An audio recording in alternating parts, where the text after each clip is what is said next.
Hello friends, welcome back to my kitchen கிறுக்கல்கள். இன்னைக்கு நம்ம கிச்சனில் என்ன பண்ண போகிறோன்னா கனவா மீன் தொக்கு. வாங்க எப்படி பண்ணுறதுன்னு பார்க்கலாம். இதை பண்ணுறதுக்கு நான் இன்னைக்கு 1/2 கிலோ கனவா மீன் எடுத்து க்ளீன் பண்ணுறேன். க்ளீன் பண்ணும்போது ஃபஸ்ட்டு தலையை பிச்சு எடுத்துக்கலாம்.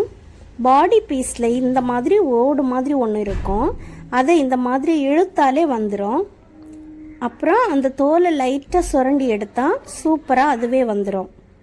கனவா மீன் க்ளீன் பண்ணுறது ரொம்ப ரொம்ப ஈஸி. இப்போ பாருங்கள், அழகாக வெள்ளையாக ஆயிடுச்சு. அப்புறம் அதை தண்ணியில் வாஷ் பண்ணி இந்த மாதிரி க்ளீன் பண்ணிக்கலாம். தலையை எடுத்து அதில் கருப்பாக ஒரு இடம் இருக்கும், அந்த இடத்த பிச்சு எடுத்துடலாம். அதை எடுக்கலைன்னா தண்ணி ஃபுல்லாக கருப்பாயிரும். அப்புறம் இந்த மாதிரி ஒரு கல் மாதிரி அது தலையில் இருக்கும், அதை நம்ம கை வச்சு அழுத்தினாலே வந்துடும். அவ்வளோதான். இப்போது 2-3 தண்ணியில் வாஷ் பண்ணிட்டா க்ளீனிங் ப்ராசஸ் முடிஞ்சிடும். க்ளீன் பண்ணி வச்சுருக்கிற கனவா மீனை குட்டி குட்டி ரிங் மாதிரி நம்ம கட் பண்ணி எடுத்துக்கலாம். தலை வேணுங்கிறவங்க போட்டுக்கலாம், பிடிக்காதவங்க போட வேண்டாம். நான் தலை சேர்த்து தான் பண்ண போகிறேன்.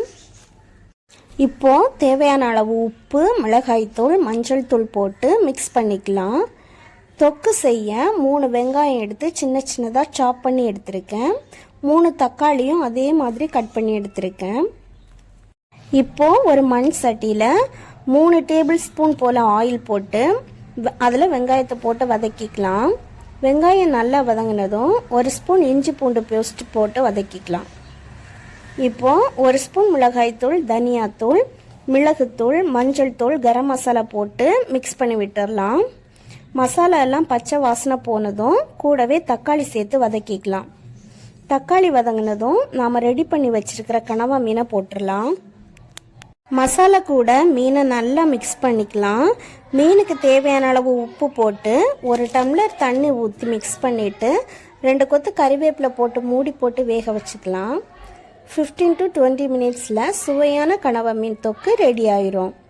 ரொம்ப ரொம்ப ஈஸியாக இந்த ரெசிப்பியை பண்ணலாம். ஸோ கண்டிப்பாக உங்கள் வீட்டிலையும் ட்ரை பண்ணிவிட்டு எப்படி இருக்குன்னு கமெண்ட்டில் சொல்லுங்கள். இந்த வீடியோ உங்களுக்கு பிடிச்சிருந்தா லைக் பண்ணுங்கள், உங்கள் ஃப்ரெண்ட்ஸ் அண்ட் ஃபேமிலிக்கு ஷேர் பண்ணுங்கள். நெக்ஸ்ட்டு நான் போடுற வீடியோஸ் பார்க்கணுன்னா கிச்சன் கிறுக்கல்களுக்கு சப்ஸ்கிரைப் பண்ணுங்கள். மீண்டும் இன்னொரு ரெசிபியில் சந்திக்கிறேன். பாய்.